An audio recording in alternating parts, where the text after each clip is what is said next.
తప్పిపోయిన పిల్ల ఆవు. ఒకానొక ఊరిలో ఒక రైతు వద్ద ఆవు దూడ ఉండేవి. ఆ రైతు వాటిని చాలా బాగా చూసుకునేవాడు.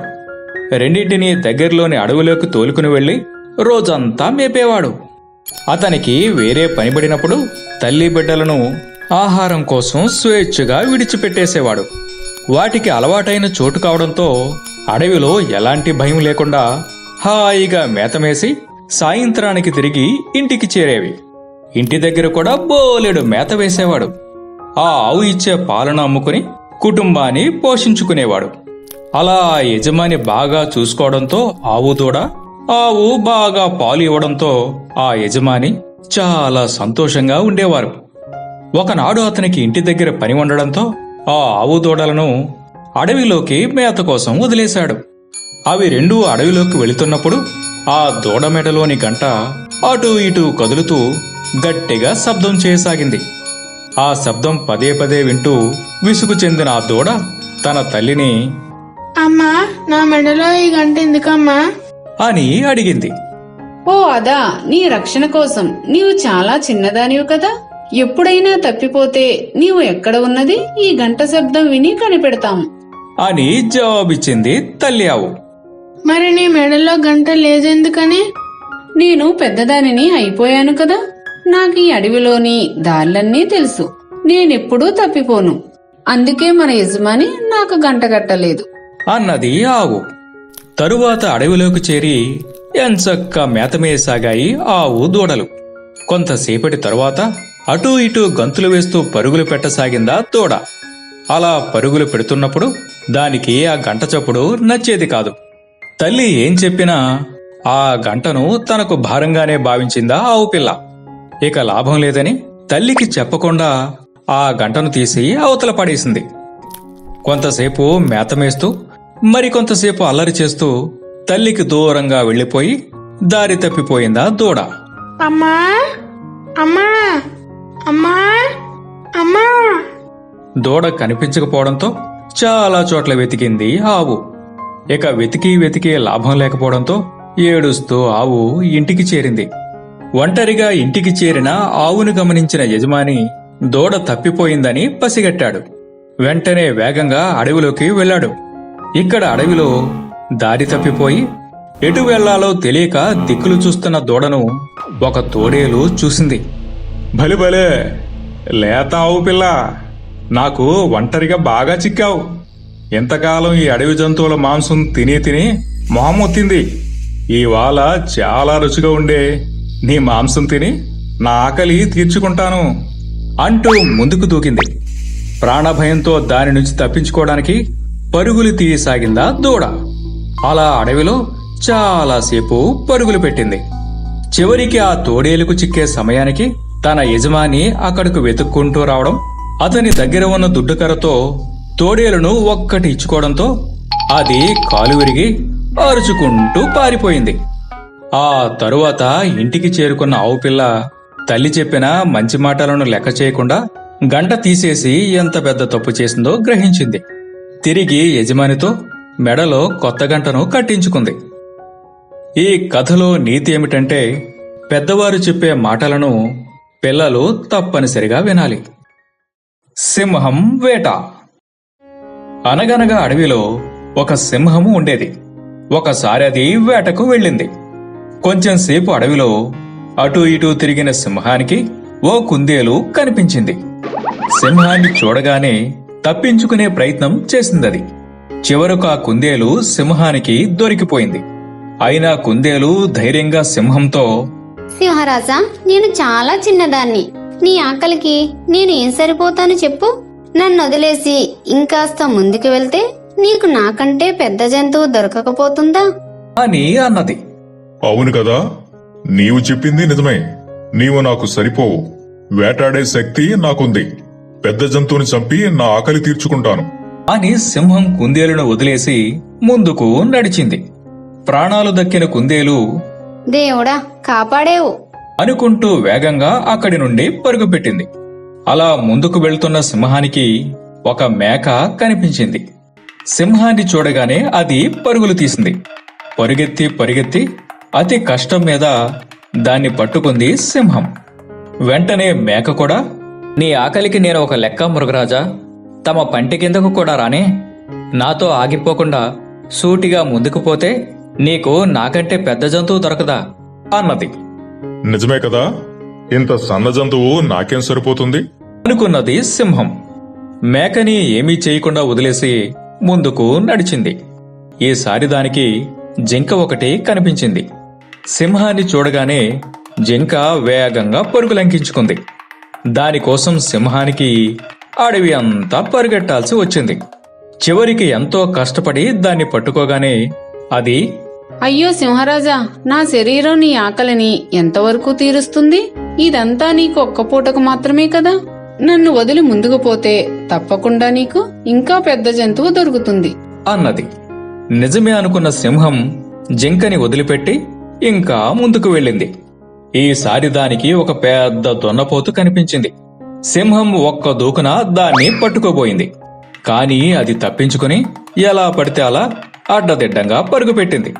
సింహం దాని వెంటపడింది. అది ఇంకా ఇంకా వేగంగా పరిగెత్తింది. అప్పటికే చాలాసేపటి నుంచి పరుగులు పెడుతున్న సింహం అలసిపోవడంతో ఇక వేటాడలేక కుప్పకూలింది. ఇంకా ఒక్క అడుగు కూడా వేయలేని స్థితిలో ఆ రోజంతా కడుపు మార్చుకుని అక్కడే ఉండిపోయింది. ఈ కథలో నీతి ఏమిటంటే, అత్యాశతో కొందరు ఉన్నది కూడా కోల్పోతారు. మాయా యాపిల్ కార్. శివుడు అద్దెకు నడిపే కార్ల కంపెనీలో డ్రైవర్గా పనిచేసేవాడు. అతడు నిజాయితీ నమ్మకం గల వ్యక్తి కావడంతో అందరూ అతని కారునే పిలిపించుకుని వెళ్లేవారు. అలా శివుడు ఎప్పుడూ క్షణం తీరిక లేకుండా గడిపేవాడు. అయితే ఉన్నట్టుండి పరిస్థితులు ఒక్కసారిగా మారిపోవడంతో అతను పనిచేసే కార్ల కంపెనీ నష్టాల్లోకి వెళ్లి మూతపడింది. ఉన్న ఉద్యోగం పోవడంతో కుటుంబాన్ని ఎలా పోషించాలో తెలియక దిగులు పడసాగాడు శివుడు. ఒకనాడు బాధగా నడిచి వెళ్తున్న శివుడికి ఓ సాధువు ఎదురొచ్చాడు. విచారంగా ఉన్న శివుడిని చూసి కారణమేమిటని అడిగాడు సాధువు. శివుడు తన పరిస్థితినంతా వివరించాడు.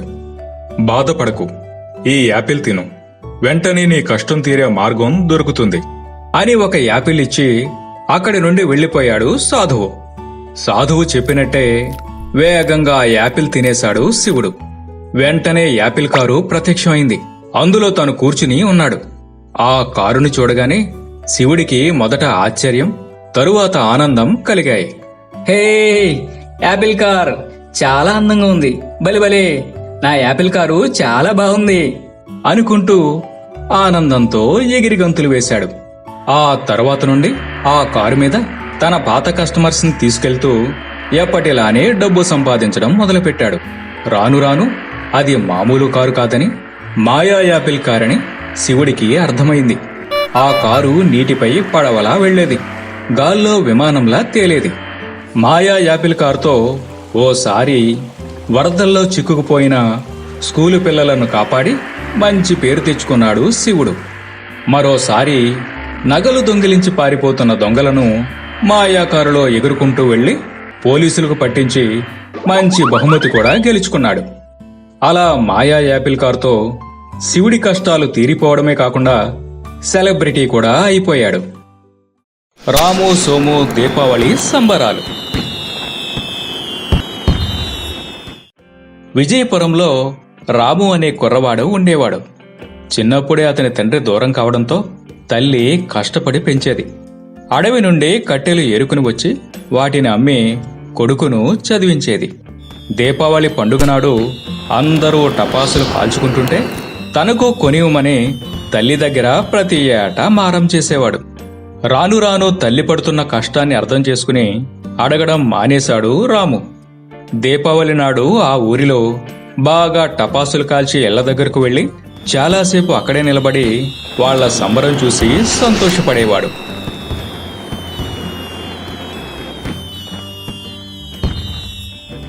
అనుకోకుండా ఆ ఏడాది విజయపురానికి పెద్ద మహమ్మారి రావడంతో దీపావళి జరుపుకోకూడదని పెద్దలంతా నిర్ణయించుకున్నారు. ఎప్పటిలానే దీపావళి సాయంత్రం వీధుల్లో తిరుగుతున్న రాముకి ఒక పెద్ద బంగళాలో ఒక బాలుడు ఏడుస్తూ కనిపించాడు. క్షణాల్లో కోరుకున్నది కళ్ల ముందు ఉండేంత డబ్బున్న అబ్బాయి ఎందుకు ఏడుస్తున్నాడో రాముకి అర్థం కాలేదు. కారణమేంటో తెలుసుకోవాలనిపించి ఆ అబ్బాయి దగ్గరకు వెళ్ళాడు. వాడి పేరు సోము అని తెలిసింది. సోము, ఎందుకు ఏడుస్తున్నావు అని అడిగాడు రాము. నాన్న, నాకు దీపావళి టపాసులు కొనివ్వనన్నారు. టపాసులు కాల్చే వరకు నేను ఎవ్వరితోనూ మాట్లాడను. హో అని సోము మళ్ళీ ఏడవడం మొదలుపెట్టాడు. ఓహో, ఈ చిన్న విషయానికి ఏడుస్తున్నావా? నేను ఇంతవరకు ఎప్పుడు దీపావళి చేసుకోలేదు తెలుసా? అని సోముకి తన పరిస్థితినంతా వివరించాడు రాము. అది విని రాముపై సోముకి జాలి కలిగింది. ఆ ఊరికి వచ్చిన మహమ్మారి గురించి, దీపావళి జరుపుకుంటే వచ్చే నష్టం గురించి అంతా వివరించి చెప్పాడు రాము. నాన్నగారు టపాసులు ఎందుకు కొనలేదో ఇప్పుడు అర్థమైంది. నాకు కోపము పోయింది.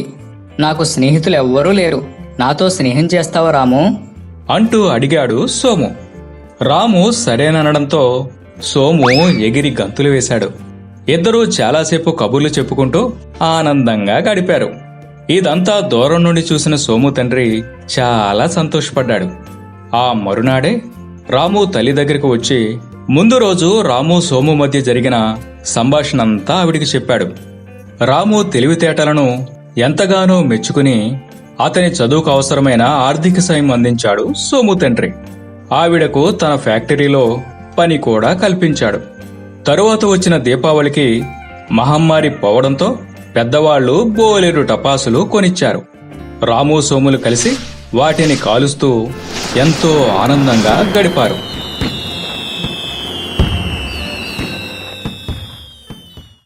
నీళ్లతో నడిచే బైక్. విశాల్కి బైక్ అంటే చాలా ఇష్టం. తన ఫ్రెండ్స్ లాగే తను కూడా బైక్ మీద కూర్చుని రయ్యమని దూసుకుపోవాలని ఎప్పుడూ ఆశపడుతూ ఉండేవాడు.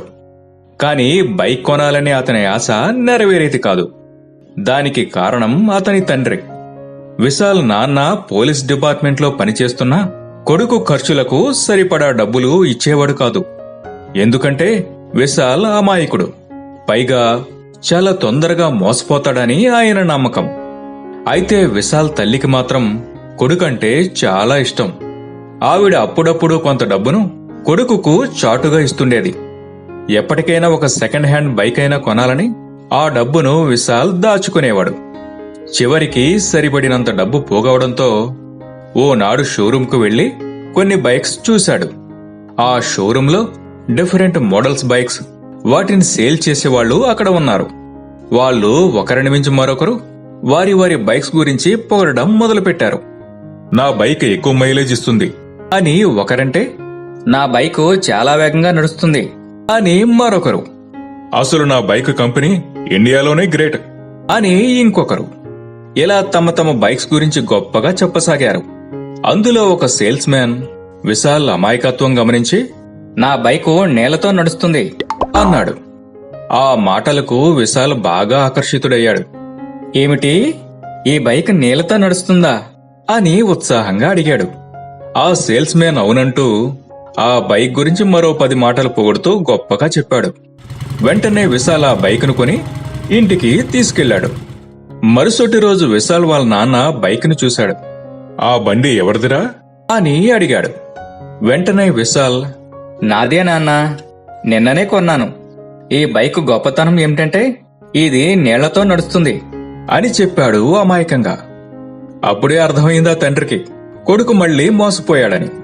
వెంటనే బైక్ షోరూం దగ్గరికి తీసుకెళ్లాడు. అక్కడ అన్ని కంపెనీల వాళ్ళు ఉన్నారు. ఈ బైక్ నీళ్లతో నడుస్తుందని ఎవరు చెప్పారు? ఇప్పుడు ఈ బండి నీళ్లతో నడవకుంటే మిమ్మల్ని నీళ్లలోకి తోసేస్తా.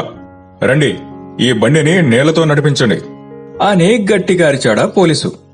ఆ దెబ్బకు భయపడి అక్కడ ఉన్న సేల్స్ మ్యాన్ ఒక్కొక్కరుగా వచ్చి పెట్రోల్ ట్యాంకులో నీళ్లు పోస్తున్నారు. కాని బైక్ నడవట్లేదు. అలా ప్రయత్నిస్తున్న ప్రతి ఒక్కరూ ఫెయిల్ అవడం, వాళ్లను తీసుకెళ్లి కానిస్టేబుల్స్ జీపులో వేయడం జరుగుతోంది. చివరికి రాహుల్ అని ఒక కుర్రాడు మిగిలాడు. అతన్ని చూసి విశాల్ వాళ్ళ నాన్న, నువ్వు కూడా నీళ్లతో నడిపిస్తావు బైక్ ని? చల్, ఎక్కించండి చెప్పు అన్నాడు. అప్పుడు వెంటనే తెలివైన రాహుల్, నిజమే సార్, ఈ బైక్ నీళ్లతోనే నడుస్తుంది. కానీ మామూలు నీళ్లు కాదు, అల్లం నీళ్లతో నడుస్తుంది. మీరు మామూలు నీళ్లు పోయడం వలన ఇంజిన్ ఖరాబై ఉంటుంది. కావాలంటే నాకు 90 రోజుల టైమే ఉంది, మళ్ళీ నడిపించి చూపిస్తా అన్నాడు. అటువంటి సమాధానం ఊహించని విశాల్ తండ్రికి ఇంకేం మాట్లాడాలో అర్థం కాలేదు. ఇక చేసేది లేక 90 కాదు 100 రోజుల తర్వాత వస్తాను, అప్పుడు చెప్తా నీ సంగతి అని కోపంగా జీపులో ఎక్కించుకున్న వాళ్ళను తీసుకుని అక్కడి నుండి వెళ్లిపోయాడు. ఆయన వెళ్లగానే అక్కడ ఉన్న వాళ్ళందరూ రాహుల్ని గట్టిగా నిలదీశారు. ఎరా, నీకేమైనా పిచ్చా? అల్లం నీళ్లతో బైక్ నడవడమేంటి అని ప్రశ్నించారు. దానికి రాహుల్, రేయ్, ఈ బైక్ నీళ్లతో నడవదని నాకు తెలుసు, కానీ ఇప్పుడు నడవదని నేను ఒప్పుకుంటే నన్ను కూడా వాళ్ళలాగా జీపులో వేసి తీసుకెళ్లేవారు, నీళ్లలో తోసేవారు. ఇప్పుడు 100 రోజుల్లో ఏమైనా జరగచ్చు. ఈ పోలీస్ ట్రాన్స్ఫర్ అవ్వచ్చు, లేదా నేను ఇక్కడి నుంచి వెళ్లిపోవచ్చు అని వారికి బదులిచ్చాడు. అక్కడ ఉన్నవాళ్లు వెంటనే రాహుల్ తెలివితేటలకి ఫిదాయి క్లాప్స్ కొట్టారు. ఈ కథలో నీతి ఏమిటంటే, సమయానికి తగిన విధంగా ఆలోచించేవాడే తెలివైనవాడు. నల్లకుక్క దుర్బుద్ధి. అనగనగా ఒక ఊరిలో నల్లకుక్క ఒకటి ఉండేది. ఆ నల్లకుక్క ఊరి చివరన ఖాళీ స్థలంలో ఉన్న చెత్తకుండీకి యజమాని. ఆ కుక్క చుట్టుప్రక్కల ఇళ్లవారు తిని చెత్తకుండీలోని పారవేసిన విస్తరాకుల్లోని మెతుకులు తింటూ ఆ ఖాళీ స్థలంలో నలుమూలలా తిరుగుతూ ఉండేది. ఏ మూల ఏ చిన్న చప్పుడైనా ఉలిక్కిపడి లేచి చూసేది. ఎప్పుడైనా మరో కుక్క అక్కడికి వచ్చిందంటే దాని మీద గట్టిగా మురిగి ఆ కుక్కను అవతలకు తరిమేసేది. ఆ చెత్తకుండీలో పడవేసిన ఆహారమంతా దాని సొత్తు. దానిని ఎవ్వరూ ముట్టుకోవడానికి వీలు లేదు. అయినా చీమలో ఈగలో కాకులు ఆ ఆకుల మీద వాలుతూనే ఉండేవి. ఆ నల్లకుక్క వాటిని రానిచ్చేది కాదు. ఇలా ఉండగా ఓ పండుగ రోజున రోజు కంటే ఎక్కువ విస్తరాకులు ఆ స్థలంలో వచ్చి పడ్డాయి. వాటిని చూడగానే నల్లకుక్కకు పట్టలేనంత ఆనందం కలిగింది. కాని అంతలోనే ఆ కుండీ దగ్గర పడిన పిండి వంటల వాసన పసిగట్టి మరో కుక్క తిందామని అక్కడకు వచ్చింది. ఆ కుక్క రావడమే తడవుగా నల్లకుక్క దాని మీదకు ఉరికింది. కొత్త కుక్క కూడా పెద్దగా అరుస్తూ నల్లకుక్క మీద తిరగబడింది. 2 కుక్కల మధ్య చాలాసేపు పెద్ద కోట్లాటే జరిగింది. ఆ దెబ్బలాటలో విస్తరాకులన్నీ చిందరవందర అయిపోయాయి, మట్టి కొట్టుకుని పోయాయి. చివరకు కొత్త కుక్కను వీధి చివరిదాకా తరిమేసి నల్లకుక్క ఉగుర్చుకుంటూ తిరిగి వచ్చింది. తీరా చూస్తే విస్తరాకులపైన మట్టి చెత్త పడిపోవడంతో దానికి ఆహారమే కనపడలేదు. కాసేపు అటు ఇటు వెతికి దిగులుగా కూర్చుంది. అక్కడే తిరుగుతున్న ఒక కాకి నెమ్మదిగా వచ్చివాలి నల్లకుక్కను చూసి జాలిగా ఇలా అంది. మిత్రమా, ఎవరో తిని పారవేసిన విస్తరాకులు నీ సొంతం అనుకుంటావు. ఎవ్వర్ని దరి చేరనీయవు. ఏ కుక్క అయినా వస్తే మీద పడి అరిచి కరిచి తరిమేస్తావు. నీ దెబ్బలాట వల్ల తిందామనుకున్నదంతా ఎలా మట్టిపాలయ్యిందో, నాకే తప్ప ఎవ్వరికీ ఉండకూడదనే నీ దుర్బుద్ధి నీకు కూడా ఆహారం లేకుండా చేసింది. మా కాకులను చూడు, ఎక్కడైనా కొద్దిగా ఆహారం కనబడితే కావు కావుమని కాకులన్నిటినీ పీల్చుకుని వస్తాము. అందరము కలిసి తింటాము. మమ్మల్ని చూసి బుద్ధి తెచ్చుకుంటే నువ్వు బాగుపడతావు అని చెప్పి ఎగిరిపోయింది కాకి. ఆకలితో అలసటతో అవస్థపడుతున్న నల్లకుక్కకు కాకి మాటలు నిజమేననిపించాయి. ఆ తరువాత నుండి అది మారి తనకు దొరికిన ఆహారాన్ని మిగిలిన జంతువులు పక్షులతో పంచుకుని తినసాగింది. ఈ కథలో నీతి ఏమిటంటే, అందరితోనూ కలిసిమెలిసి ఉండాలి. అప్పుడే మనకు మంచి జరుగుతుంది.